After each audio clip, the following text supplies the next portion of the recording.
Animation box. একদিন টুনির দুই ছানা বাজারের সামনে দিয়ে হেঁটে যাচ্ছিল। তারা দেখতে পায় দোকানদার কি যেন বিক্রি করছে।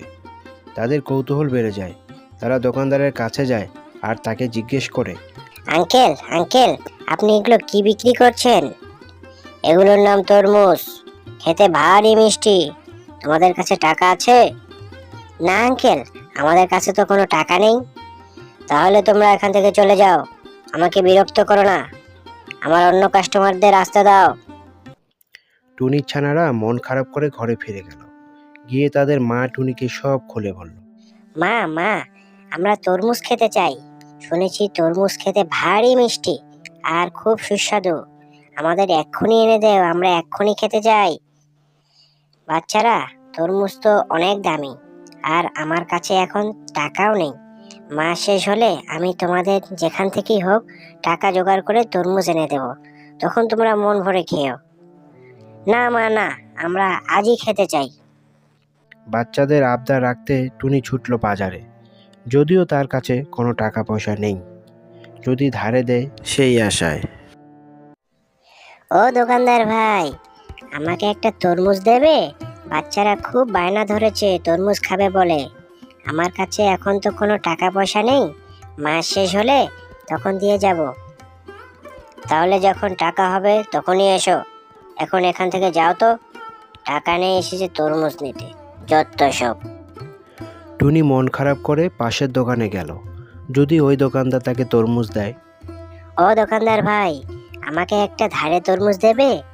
মাস শেষ হলে টাকা পাবো, তখন এসে দিয়ে যাব।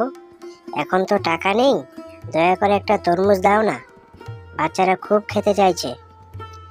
আমি এই তরমুজগুলো নগদ টাকা দিয়ে কিনেছি, আমাকে কেউ বাকি দেয়নি। তাহলে আমি তোমাকে কি করে বাকি দিব? তরমুজ না হয় পরের মাসেই খেও, যখন তোমার টাকা হবে। এখন যাও এখান থেকে, বিরক্ত করো না। দ্বিতীয় দোকানদারও টুনিকে ফিরিয়ে দিল। টুনি একটি গাছের ডালে বসে চিন্তা করতে লাগলো। তাহলে বাচ্চাদের কি করে তরমুজ খাওয়াবো? তারা তো কিছুতেই বুঝতে চায় না, আর বোঝার কথাও না, কারণ তারা তো অনেক ছোট। কোনো উপায় না পেয়ে টুনি ঘরে ফিরে গেল আর বাচ্চাদের বোঝাতে লাগলো। শেষ পর্যন্ত বাচ্চারা টুনির কথা মেনে নিল। বাচ্চারা, আমার কাছে তেমন কিছুই নেই যার বিনিময়ে তোমাদের আমি তরমুজ কিনে এনে দিতে পারবো। শেষ সম্বল বলতে তোমাদের বাবা রেখে যাওয়া একটি পিতলের ঘটি ছাড়া আর কিছুই নেই আমার কাছে। তোমরা যদি চাও তাহলে আমি ওটা বিক্রি করে তোমাদের তরমুজ এনে দিতে পারি, কিন্তু তারপরে কোনো বিপদ আপদ হলে কিভাবে সংসার চলবে? মা মা তরমুজের তো অনেক দাম, তাহলে আমরা তরমুজ না কিনে তরমুজের বীজ কিনে এনে রোপণ করি। চারা বড় হলে গাছে অনেক তরমুজ হবে, তখন আমরা তরমুজ খাবো আর বাকি তরমুজ বিক্রি করে বড়লোক হয়ে যাব। টুনি বাচ্চাদের কথা শুনে খুব খুশি হলো আর তাদের কথায় রাজি হয়ে গেল। পিতলের ঘটি বিক্রি করে দিয়ে বাজার থেকে তরমুজের বীজ কিনে আনলো আর তাদের বাড়ির সামনে যে জমি ছিল সেখানে তা রোপণ করলো।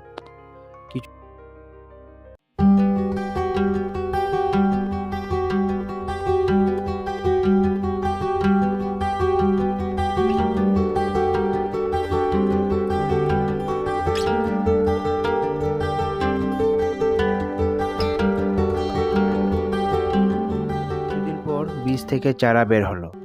তারা প্রতিদিন চারাগুলোতে পানি দিত, পরিচর্যা করত আর জৈব সার দিত। এভাবে কিছুদিন যেতেই গাছগুলো আরও বড় হয়ে গেল। তার কিছুদিন পর গাছ থেকে বড় বড় তরমুজ ধরতে শুরু করলো। বাচ্চারা দেখো, আমাদের গাছে কত তরমুজ ধরেছে। কালকেই আমরা কিছু তরমুজ পেড়ে বিক্রি করে দিব, আর বাকিগুলো নিজেরা খাবার জন্য রেখে দেব। ঠিক আছে মা, আমরা তাহলে কাল সকালে তরমুজ বাজারে নিয়ে যাব বিক্রি করতে। এই বলে টুনি আর তার ছানারা ঘরে ফিরে গেল। ওই বনেই বাস করত এক দুষ্ট কাক। সে অন্যের জিনিস চুরি করত, এটাই ছিল তার স্বভাব। কারণ সে ছিল ভীষণ অলস, কাজ করতে চাইতো না মোটেও। এমন অলস যে মাঝে মাঝে উঠতে উঠতেও ঘুমিয়ে পড়তো। সেদিন কাক টুনির বাগানের উপর দিয়ে উড়ে যাচ্ছিল। হঠাৎ সে তরমুজ দেখতে পায়। তার পেটে খিদেও ছিল অনেক। কোনো দিকে না তাকিয়ে সে টুনির গাছের তরমুজ খেতে শুরু করে। বাহ বাহ, দারুণ মিষ্টি তরমুজ তো। এত সুস্বাদু তরমুজ আমি আগে কখনোই খাইনি। তরমুজ খেতে খেতে কাকের মাথায় দুষ্ট বুদ্ধির উদয় হয়। যদি এই বাগানের সব তরমুজ পেড়ে আমার ঘরে রেখে দেই, তাহলে কয়েক মাস আমাকে আর খাদ্য খুঁজে বেড়াতে হবে না, এগুলি দিয়েই চলে যাবে। যেই চিন্তা সেই কাজ। রাত হতেই কাক বস্তা নিয়ে চলে আসে টুনির তরমুজ বাগানে। একে একে সব তরমুজ পেড়ে বস্তা ভর্তি করে ফেলে। তারপর একটু জিরিয়ে নেয়, বস্তা ভর্তি তরমুজ নিয়ে নিজের ঘরে ফিরে আসে। একসাথে এতগুলো তরমুজ দেখে কাকের আর আনন্দ ধরে না। সে তরমুজ খেয়ে আবার ঘুমিয়ে পড়ে। ঘুম থেকে উঠে আবার তরমুজ খায়, একেবারেই বন্ধ করে দেয় ঘর থেকে বের হওয়া। এদিকে সকাল হতেই টুনি ও তার ছানারা তরমুজ বাগানে এসে হতাশ হয়ে যায়। তাদের গাছে একটা তরমুজও নেই। তারা বসে বসে কাঁদতে লাগলো। হে আল্লাহ, এত বড় সর্বনাশ আমাদের কে করলো? আমি তো কোনোদিন কারো ক্ষতি করিনি, তবে আমার কেন এত বড় ক্ষতি হয়ে গেল? টুনি উড়ে উড়ে বনের অন্য পাখিদের ঘরে যেতে লাগলো, কিন্তু কোথাও তার তরমুজের খোঁজ পেল না।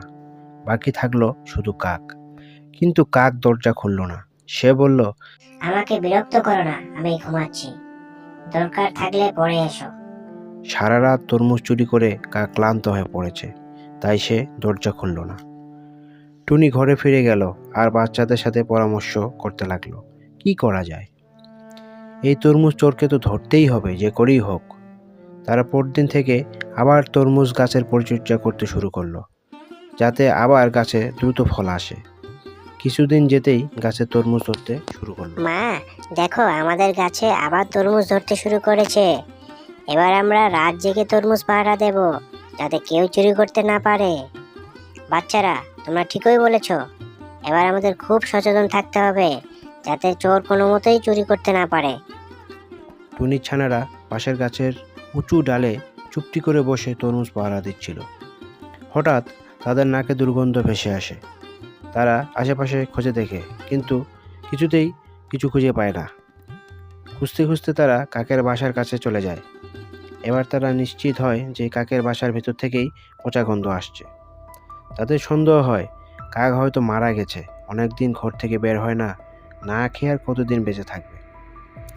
তারা কিছুটা ভয় পায় আর সেখান থেকে ফিরে চলে আসে তরমুজ বাগানে। বাচ্চারা সকাল হতেই মাকে নিয়ে কাকের বাড়ির দিকে রওনা দেয়। রাজু ভাই, ও রাজু ভাই, বাড়িতে আছো? কাক ভয় পেয়ে যায়, এবার বুঝি ধরা পড়ে যাবে। ঘরের ভেতর এতগুলো তরমুজ পচে পড়ে আছে, এগুলো তো সরানোও যাচ্ছে না, বাইরে ফেলতে গেলেও অন্য পাখিরা দেখে ফেলবে। উপায় না পেয়ে কাক দরজা খোলে। দরজা খুলতেই টুনি আর তার ছানারা হতবাক হয়ে যায়। তাদের সব তরমুজ এই কাকের ঘরে পড়ে পচে আছে। তারা কাককে জিজ্ঞেস করে, এই তরমুজগুলো তুমি কোথায় পেলে? আমার ভুল হয়ে গেছে টুনি বোন, আমি লবে পড়ে সব তরমুজ পেরে এনেছি তোমার। এমন ভুল আর কখনো করব না, এবারের মতো আমাকে ক্ষমা করে দাও দয়া করে। ভুল স্বীকার করায় টুনি তাকে ক্ষমা করে দেয়। তারা ঘরে ফিরে যায়। তাদের তরমুজ বাজারে সবচেয়ে বড় তরমুজ আর মিষ্টি তরমুজ। অন্য দুই দোকানদার টুনির তরমুজ বিক্রি দেখে হিংসে শুরু করে দেয়, কারণ তাদের তরমুজ আর কেউ কিনছিল না, সবাই শুধু টুনির তরমুজ কিনতেই ব্যস্ত। এভাবে টুনি ও তার ছানারা তরমুজ বিক্রি করে সুখে শান্তিতে বসবাস করতে লাগলো।